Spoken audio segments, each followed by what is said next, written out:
very good afternoon to everyone. Ladies and gentlemen, I want to welcome you for this first edition of Youth Parliament, proudly sponsored by the Teso Youth Media Group. We are here today in Ngora High School. We want to explore from this youth right here how they understand the aspects of youth empowerment. Tonight, I have 4 panelists. I see they are dressed well with the vigor and the zeal. Let me start, of course, with the lady just right next to me here. That is the lady herself, Atengo Laura. A good afternoon. A very good afternoon, moderator. How are you doing? I'm great. Happy Women's Day. Wow, that feels great. My pleasure. Say something to the viewers. Well, I'm just so excited to be on this episode because, it feels good empowering the youth, and more so being Women's Day, I feel the youth outside there need to get empowered more. Thank you.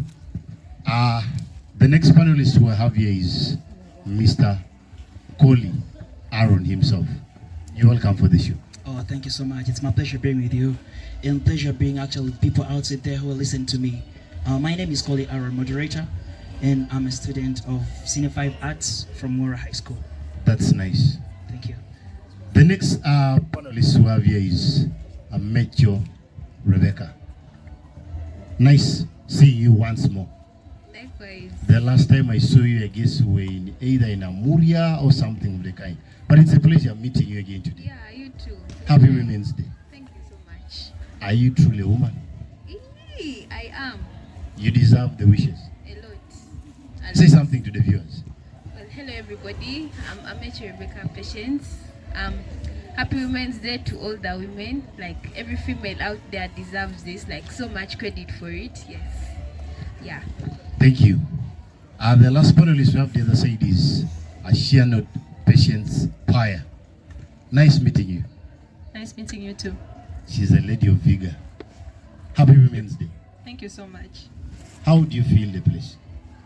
Lovely. I Say love something it. to the viewers. Hello everyone. Happy Women's Day to all the ladies out there. And thanks to our guys for making us feel special on this very wonderful day. Yeah, feel empowered today. Youth, you got this. Thank you very much. To all the ladies and the one gentleman who is in the house, I want to welcome you all for this session. Tonight, our topic of discussion is basically on youth empowerment. That is where I want us to divert. In many cases, we have seen the youth diverting to do a lot of what I would call, for lack of a better word, crap. For the starters, what I mean is bad things in the society. We're seeing high rates of unemployment among the youth. Yet, these youth graduate in millions and thousands in different universities. May I get to know from the first panelist, Laura, what do you understand by the term youth empowerment? In my own thinking or in my own perspective, I think youth empowerment is generally involving the youth in the social activities going on in the communities, taking up the ideas that they present to the public and putting them into consideration in whatever aspect they present themselves. Do you feel the youth in Uganda are empowered? Well, to some extent, I feel they are empowered, but there is also a lag. Why do you feel like there is a lack somewhere? Okay, the lack can come about in the aspect that these people who are involved, or those people that get themselves to the grounds to try to empower the youth, tend to relax at some point, because I think they face challenges like, take for instance, corruption, and we see that the things they're trying to put in place to empower the youth are not really emphasized to the dot. They are not followed to the dot, so these things they bring an air out and not put into action. They simply end as words. Last week, I was passing Kumi. That was around 10 p.m. in the night. Wherever I was coming from, God knows. I met a section of youth just along the route at night. These are the youth that to some extent you claim they're empowered. To another extent, you claim they're not empowered. Do you think the management of Kumi has done enough as far as empowering those youth is concerned? To be honest, this is a matter of collective responsibility, because we cannot really blame the management or the people who are in charge, the youth, and what they do in the communities of Kumi district. But now the thing narrows out to collective responsibility, because the authorities could have done their part in trying to see that these people are put right and they do things that are not a problem to the community at the end of the day. But then the problem may also come from the people, the socials, that don't take these things seriously. They leave it to the authorities, because I feel like bringing someone into line is a collective responsibility, because we see that, okay, this youth, I imagine at that later time of the night or at that later time of the day, they are in groups. Yes, I get that they are clumped in groups wherever they are, and they tend to be in areas which are, they look really so tricky, and it looks they're up to something that is not good. So I feel the parents also have a role to play in this. Thank you very much. That is exactly where I get calling Andrew in. Oh, thank you so much. Mr. Kohli, Yes, sir. what are the key elements we should look at as far as youth empowerment is concerned?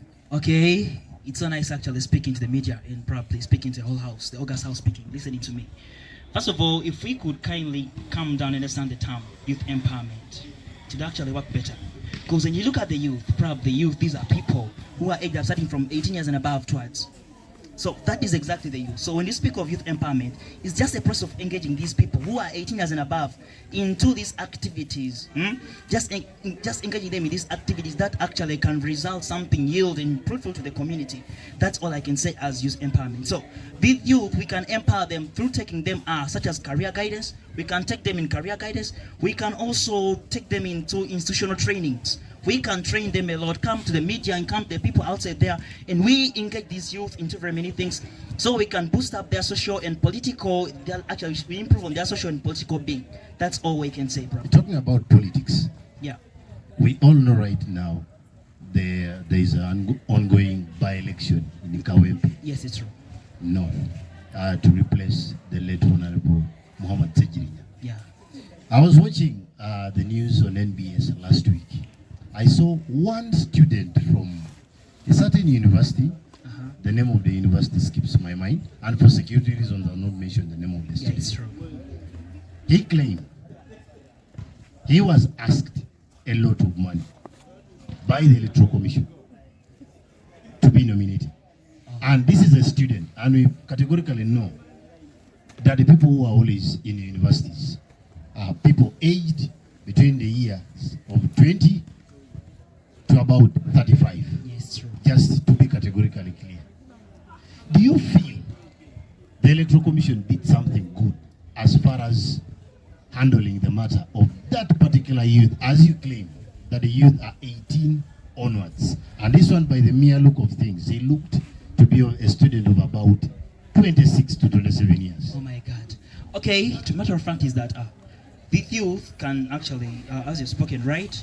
Many guys actually contested out, and even Joseph Mayanja also came out contesting for the same position. And you know, the youth also came out, and because it's about youth empowerment, try to empower their talent, empower so they can bring good service. They have learned a lot. So the Electoral Commission, what actually did was wrong, simply because you can't actually come out into a youth and be like, he has seen the future. He has seen what the community lacks. So therefore, what the Electoral Commission did wasn't right, wasn't lawful. Because according to the Constitution of Uganda, exactly, we have a right to contest as youth. We have a right as Ugandans. We fellow youth, we have a right. We have our own right. We have to speak at our aim and voices out so that the whole media can know, the whole community can know. You and I can also be truthful and know that it's right. You can contest out. So what the Electoral Commission did wasn't right, I can say. Let me get you clearly here. During the 2021 elections, we had one aspirant for presidency. Most people termed him to be a comedian. Others termed him to be a very serious man. This was the youth we are talking about. Yeah, in fact, they thought he just wanted money. He was called Katumba. Yeah, I recall that guy. Yes. You see, the Electoral Commission did something wrong as far as denying another youth to take part in the Kawepe North by-election. Actually, Let me complete my question. Yes. The Electoral Commission in 2021 gave Katumba a chance. What did he do with that chance? Actually, there is also this part by people come up, like, let's say, social media threats, I can say, and others very many hackers outside there. So, what I believe is that on Katumba's issue, he was actually threatened, and that's why he couldn't actually take up the chance to the world. Do you feel like, or do you think like there's some youth who are empowered, but they don't have the ability to take on the mantle? Yeah, it's true. We have youth who are actually empowered outside, and they don't have the kind of voice to take out the man just because of a number of factors. They are lacking actually financial support, probably I can say, and beside that also they are lacking big people. They are lacking pillars to hold them up, to uplift up their talent that they have got. Before we go for a break, I want to get to know something from you. Oh, yes. Do you feel the leadership in your society or in Uganda at large has empowered the youth? All I can say, it has partly tried to empower, because when you look at actually our VP, the Vice President of Uganda, has tried her best into creating more opportunities like these institutional trainings. She has taken most of the youth, and look at, in fact, even our president has in fact encouraged much, like taking out these youth into... You're from Katakwi. I'm from Katakwi district. You talked about the vice president. Yeah, I spoke of her. We also know that in Katakwi, Oh, yes. there are a number of youth who always like parading themselves next to any new car that comes around, requesting for money. Do you want to tell me that the vice president that you've just talked about has empowered enough Okay, in Katakwi? as you should know, sir, as you try to give out the support, not everyone can get that support. Imagine right now I bring food, a majority right now, even if you're just exactly sitting at the panel, I bring food and put in the middle. Not everyone actually can get the same bread, can pick up the same thing and be like, I'm satisfied. That those ones always actually will benefit more, and that those ones won't benefit more. So in the same way also, she has tried her best. A majority have benefited and others have not benefited for a number of reasons. Maybe don't have identity cards. And beside that also, they just lack actually connections as why to these kind of places, you know. Very many people can try to benefit, others cannot try to benefit. That's how gender equality has gone in Uganda today. Try to balance the authority, but it's difficult. Thank you. Talking about connections, I want to connect to my media personnel this side. As we come back from the break, I will pick from Amateur Rebecca herself on the benefits of youth empowerment. Allow me to go for a break, and when we come back, we shall start from there. Thank you. Come back from that commercial break, and my name is Samuel Jacob Asaku. I am still your moderator of the day. We are still continuing with our topic of discussion, youth empowerment, because we have seen scenarios in Uganda here in our communities whereby the youth are not allowed to do most of the things in society based on their own understanding and based on how they can do it or based on their abilities. Tonight we have a section of panelists. Before we went for a break, we were looking at basically the key elements and a few scenarios in the society that depict whether the youth have been empowered or not empowered. Now, back to the house here. Ladies and gentlemen, we all know how good it is to make decisions on your own. We all know how good it is for someone to allow you to do things based on your ability. That's all. That is why I want to pick my sister, Amateur Rebecca. As far as youth empowerment is concerned, how good is it to empower the youth in the society today? How good is it to empower you as you that are mature, who have given the right, take your decisions, do everything on your own? How good is it? And how helpful can it be to us and the youth outside there? Thank you so much. Well, to me, actually, I believe like if I were given that voice, that opportunity that, okay, you know what, it's fine. From today, you can do things like your way.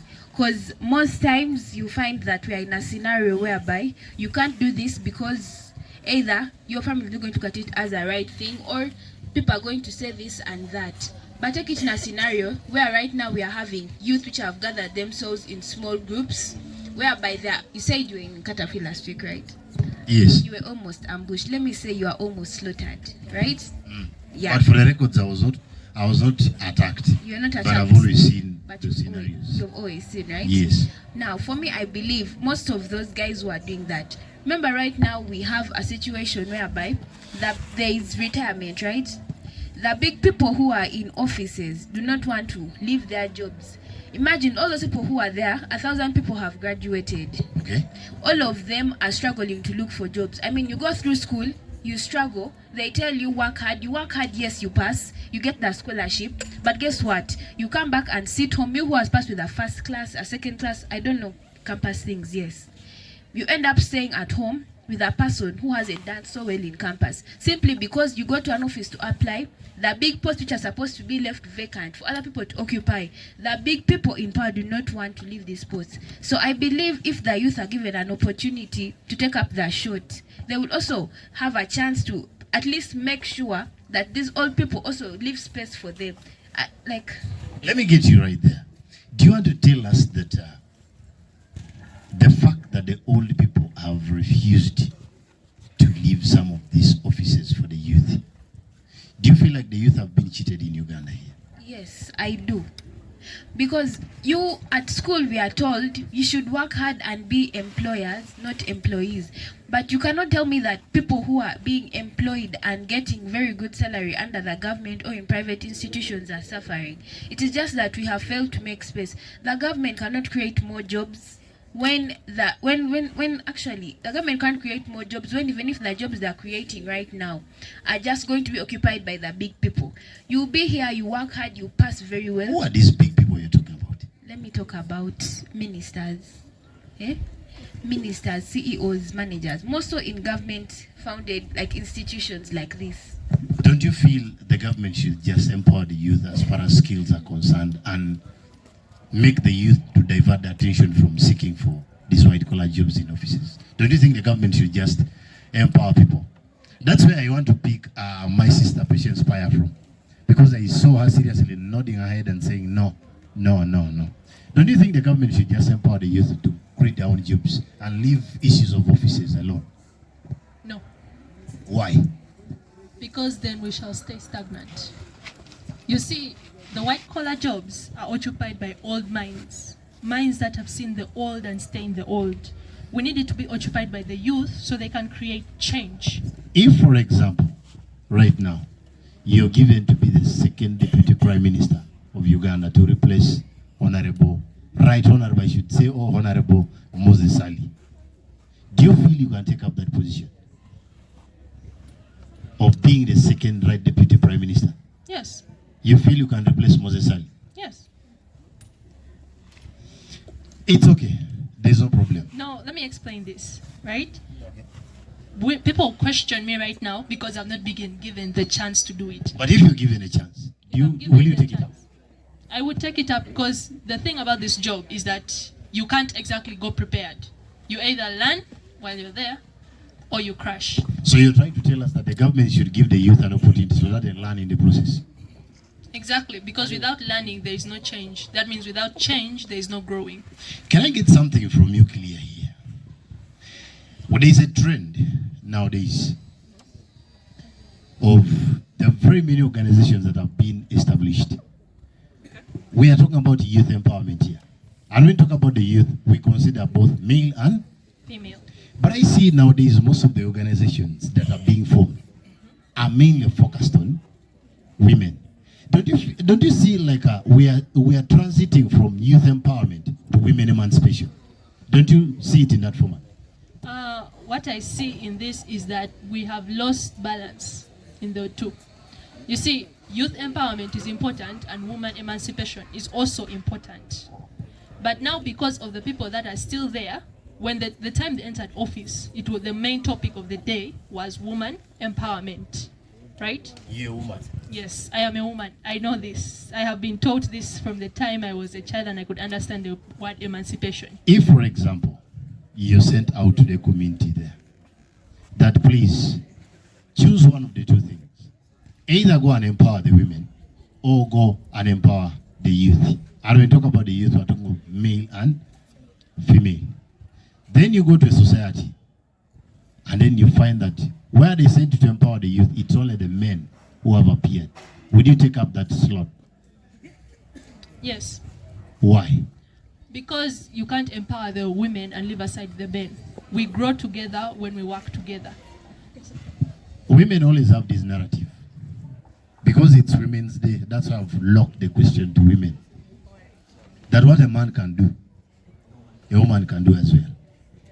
Don't you feel like this women emancipation nowadays has diverted the attention of the society from focusing on the boys and only focusing on the women? Don't you look at it that there is a gap now in the society? Yes, we're empowering the youth, but we're mainly empowering the women. And we're leaving out the boys. You told me, right?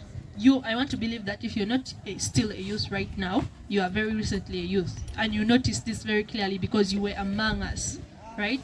Now, if you put a youth in there, they will be able to see this much more clearly than someone who has been in his office, locked up behind there for so long, for a very long time. So what I believe right now, we should focus on youth empowerment.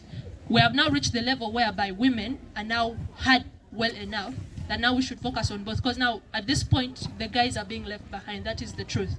And the truth is that no matter how strong a woman is, without our fellow counterparts, without our guys, there's not far we can go. The same way a man can't go far without his woman. All right, that's why I want to pick my neighbor here, Laura. Of what importance is a youth empowerment to you? All right. Thank you very much for the opportunity once again. Well, I feel this comes with a lot of benefits to the youth because one thing the youth need to understand is that priority is not neglect. So the fact that, speaking from the point where my call stopped, the fact that the boy child is still left a bit hanging and they're taking up on the female side doesn't mean that the boy child has been neglected. They're first being given a priority because given the history behind the women emancipation, they deserved that priority being given to them. But now that we're seeing things are getting out of hand and getting imbalanced, we shall now take up the other side as well. But that doesn't mean we're going to leave out on one side. So it's going to bring a two-sided thing. Getting back to that point, youth empowerment, first of all, it helps to boost the self-esteem in the youth. It helps them to know that they are able to do the things that they were told or they were actually seen as they're not able to do. They start to come up with ideas of their own and they have the confidence that they can make it and do the things they want as long as it is legal in the country. And that is a very confidence you have this afternoon. Exactly. Let me get my friend Becky Amecho. We have looked at a few benefits, very many scenarios. Don't you feel like there's some loophole somewhere or bottlenecks that are hindering the whole process of empowering these youth? Yes, actually I do. And what are some of those bottlenecks? You see, we spoke about the government creating institutions to help the youth and all that, right? I'm talking about the government now creating tertiary institutions. Let me say tailoring courses, catering courses, right? How many of those institutions is the government going to create? How many youth are we going to put in there and they're going to actually take it seriously? Have you seen that? Because all of them will be assuming, okay, now we are going in. Even if the government to say, you know what, to all the youth, like in this institution, everything is free, it is catered for. Not all of them are going to go there and actually take the matter seriously. Not all of them are going to go there and come out successful. Not all of them are actually even going to be permitted to go there. So you want to tell me that some of these youth don't even know what they want? Exactly. Some of them really, honestly, they don't know what they want. Some of them move with just the effect of, okay, you know what, Colin is my friend. Since he's talking on this panel, let me also talk. You see, some of them will just move with just the move, the wind. They move with the wind. Exactly. Okay. Now, that's why I want to pick my friend Koli from. What are some of the challenges that are still affecting the government today as far as empowering the youth is concerned? Not necessarily the government, or let's say the whole society. Okay, thank you so much, moderator. Some of the challenges actually that are being faced by the government and society in terms of youth empowerment are, we have corruption. The man actually the government sends towards empowering these youth towards funding them in terms of career guidance is being eaten By who? by these officials. Starting from the district, exactly. We have a proverb in Kiswahili that says, haichepuni muhogo pale pasipo mbolea. Meaning what? Cassava will not grow where there is no fertilizer. Okay. So exactly, this thing, exactly, we start as, as this used to be empowered. We need people at the district also who have seen the fruitfulness of youth empowerment. But if we have lacked these people who have seen the importance of this, the merits of youth empowerment, meaning exactly even youth empowerment can't be held on, can't go on. Let me get you Beside clear that here. also, sir. Let me get you clear here. Oh yes. We have youth councillors. We have. Do you feel like those people are not doing anything in the society? These youth councillors are not in fact operating at all. Are they the ones who are diverting the money? I can say, because it's not them receiving the money. Okay. To a matter But of fact. are they the ones who are diverting it? It's If not they are not the ones receiving it. it's not them actually receiving the money. So who is diverting the money? I can say the big officials starting from the RDC, then onwards, people that receive the money sent by the government. So what is the work of the youth councillors? The work of these councillors actually were meant to receive this money, and since actually they're meant to receive this money, they have also failed to operate in their part, and they have just taken this position just for the sake of boosting over. Like, I'm a youth councillor, but you don't operate in the position that you are being elected to do. You have failed to actually treasure what the youth need in society. Do you You want have to tell failed to me- understand what they need. Do you want to tell me that the youth have leaders who actually don't know what they're doing? Exactly. The youth have leaders who have failed to operate their role, who have failed to come back to the ground. They have only minded in terms of getting this position as politicians. Okay. Like you say, I'm a youth councillor, right? I call it Aaron, solemnly swear that I will serve this nation with all my heart, and I will serve the youth with all diligently and fulfill all terms and conditions. But I just swear that for the sake of swearing, but reaching onto the position, because actually I'm still new in the system. I receive guys who are old in the system, and they divert the money. I also fail to do my mandatory, and I just remain dormant like that and go on to the part of receiving what I've been given, receive my salary. And I call it exactly because I don't see even the youth reporting cases to me. I have actually failed to receive cases from the youth exactly. And beside that, also another challenge is that the youth have actually underlimited these careers that the government has provided to them. How can you tell actually senior 6 dropout to go and actually do tailoring? Is it possible? You look at exactly your position and be like, I'm a senior 6. Drop out exactly because I failed to get money to go to university, to push me to university. Or even beside that, having step school, and you're taking me to a course like tailoring. It doesn't make sense actually. I also aim higher. I also want to be like others who have made it. Let me get you clear here. Oh yes. When you talk about youth empowerment, it's all about empowering this youth to have the skills, To have the skills, the knowledge career. and abilities. Yes, exactly. When you take a youth for tailoring, isn't that giving that person a skill to do something in the society? It is giving a person, but depends on the passion. You have a passion towards the skill taken to you. Now, are we looking at passion or the ability? We have exactly for ability to come out in you. You have to be taught. You must have the passion. Yeah, exactly. You must have the passion and be like willing to go for that career that the government is offering to you. If, for example, Oh yes. I take my son, okay, who was dropped, according to your words, Oh, yes. dropped out of senior 6. Uh-huh. Then I take that person for tailoring, what we call fashion and design. It's true. The person starts his or her own fashion house, okay, Yes. starts making suits. Would I have wasted that person's time, or I would have done something good? It also depends on the person's interest. If your child actually is willing to go by the career of given him or her, it's right, you have empowered him. You have fulfilled the terms that he or she actually must get and the values that he must acquire. Thank you very much. As we come back from that break, we shall continue with the strategies that the government should put in place, or the leadership should put in place to empower these youth. I see the debate is heated. Allow me to take this panelist for a break, and then we come back and look at the strategies. Thank you.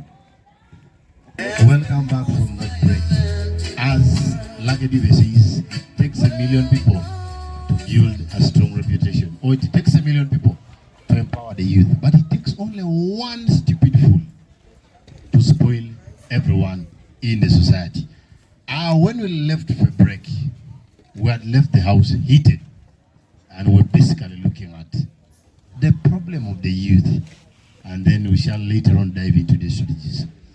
Let me get from Patience Paya Ashianud. What exactly is the problem with the youth nowadays? Does it mean that the youth don't want to be empowered or something? Or there is a problem somewhere, basically, from the youth?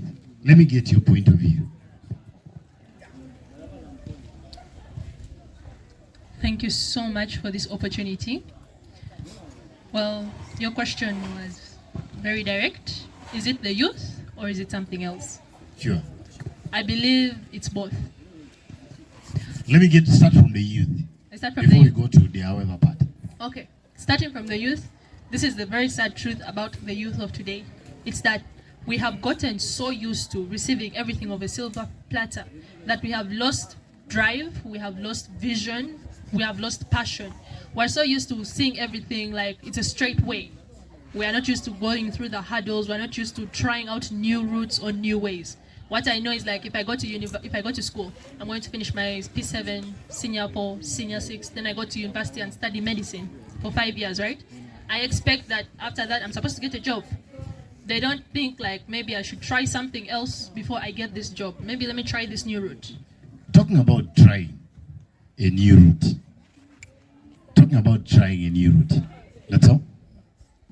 We have seen and very many campaign trails. The youth are the majority there. Do you want to tell me that that is the alternative route the youth have taken as far as employment is concerned? Because there are very many following different politicians. If you compare the number of people who, the number of youth who follow politicians, to be specific, the new president, Bobi Wine. If you compare the number of youth who are following Bobi Wine and the number of youth who are looking for jobs or who are busy doing other activities, let's say carpentry, tailoring, farming, that number is big. Do you want to tell me that the youth have looked at political campaigns as an alternative way of survival?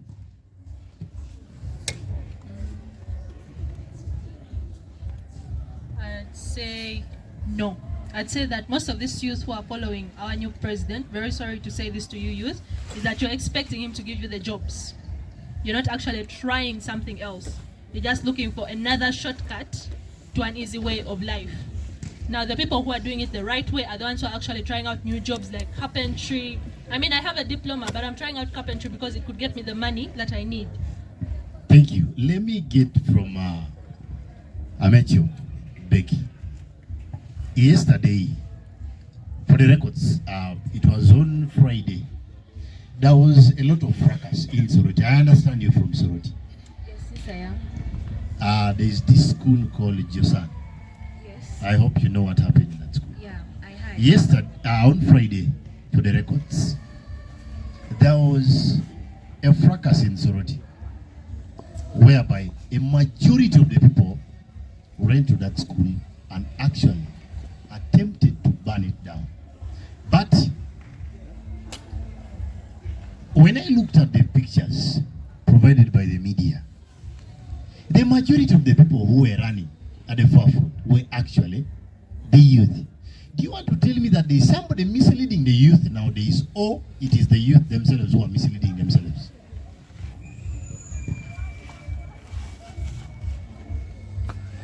Actually, I wouldn't say there is somebody misleading the youth, because if you look at that scenario, someone's child was slaughtered. According to the matron of who used to work at the former school, which has been burnt, right? She said there were other skeletons found inside the pits.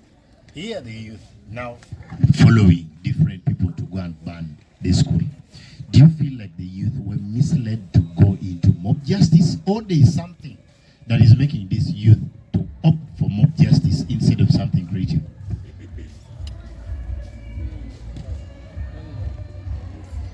I feel like there is something pushing them to do it. What could that be? Because take this scenario. I think that they're looking at the aspect of the parents. The twin was killed, the other one was left on their own. The government or the police are taking time to act, and the answer they want a fast answer. They don't want to wait for the court procedures and all that. So do you think that our youth nowadays are taking the law to their hands? To some point, yes. Yes, I do. In the same vein, the same city of Soroti, Patrick Amria Toboy, the leader of FDC, the party president of FDC, Honorable Alobo, Jonathan Ebuan, Honorable, from Soroti, were in Soroti City the other day. protesting that the government has refused to compensate the old people for the cattle that were stolen by the Karamojans. I also looked at the photos on media. The majority of the people who were leading that protest, backed up by the leaders, were the youth. Don't you feel like the politicians today are misleading the youth?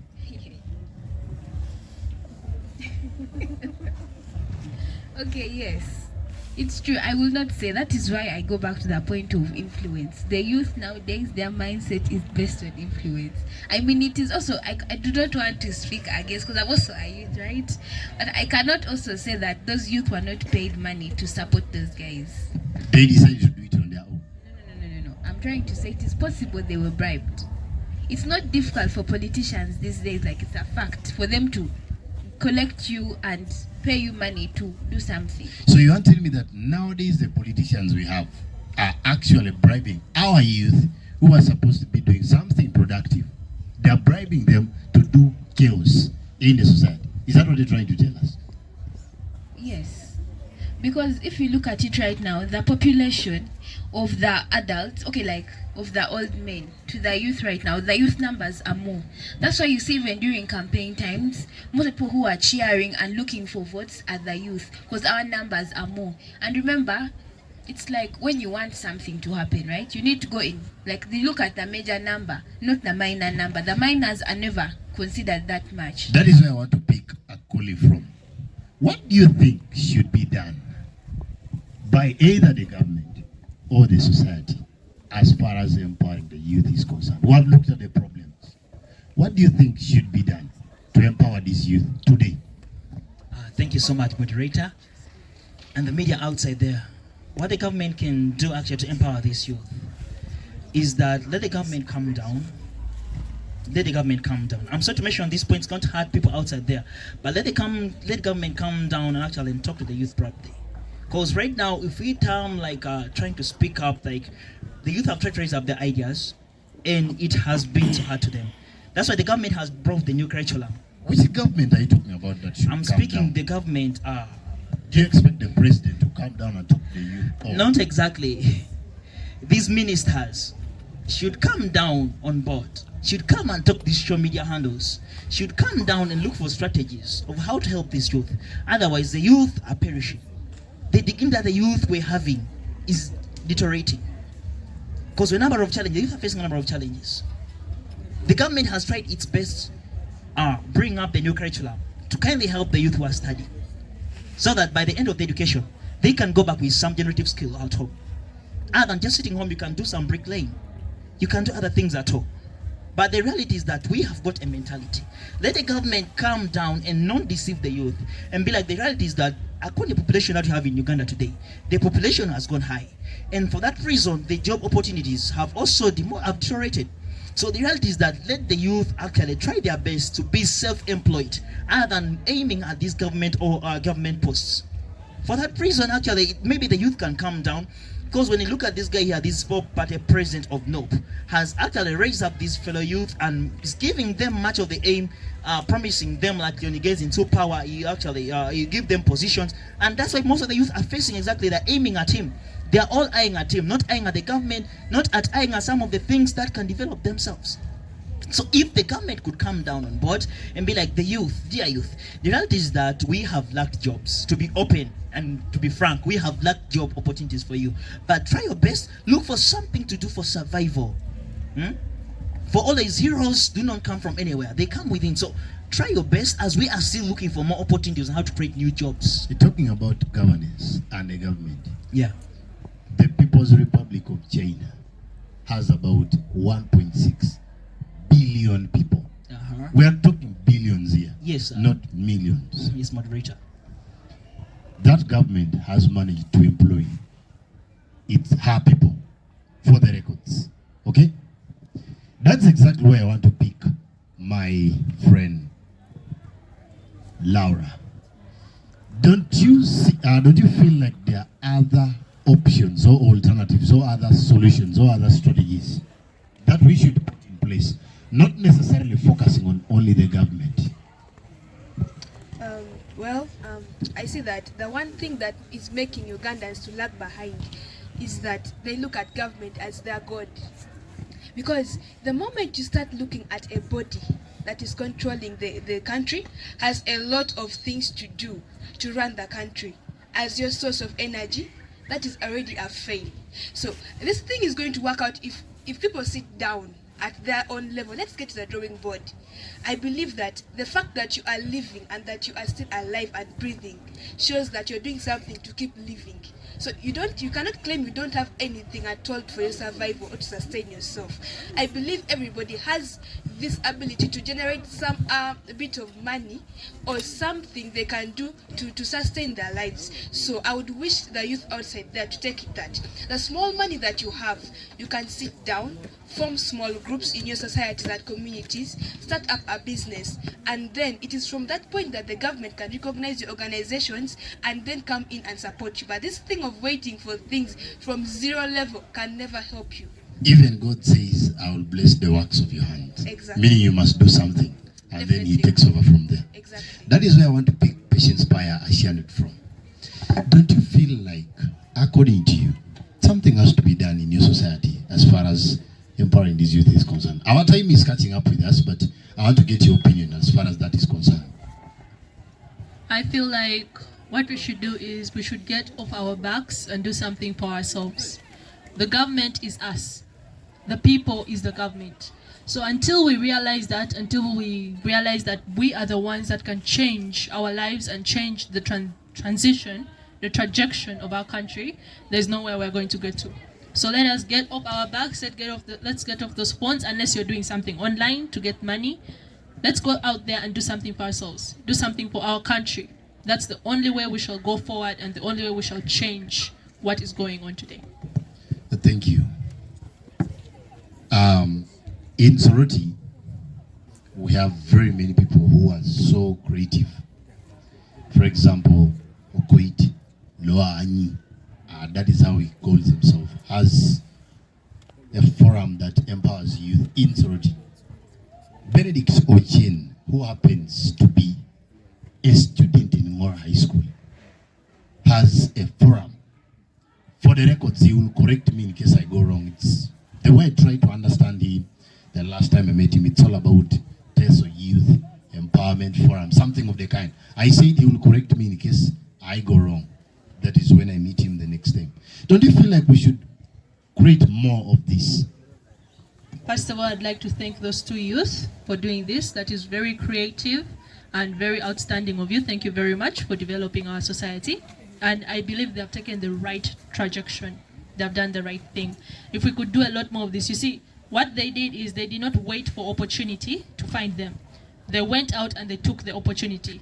We are surrounded by a lot of opportunity in Uganda. Like, Uganda is a country full of various opportunities for the youth today.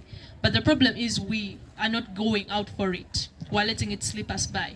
So if we could follow the example of these two youth and do that, then it's a great thing. Thank you so much. Thank you very much. Our time is catching up as far as I'm concerned. Talking about opportunities and taking them up. There's always a narrative that a wise man is the one who sees where the world is heading to and reaches there first. Now, since we are wise people here, I am seeing that our time is reaching somewhere. Now, I want us to reach there first, then the time gets us there. Your last word for the viewers, please. Thank you very much. To all the youth out there, you can do it. You don't need anyone to do it for you. You have the power in your hands, so take it up. The truth is, there is no such thing as public opinion, only published opinion. So your opinion can only be heard if you publish it. Thank you. Thank you very much.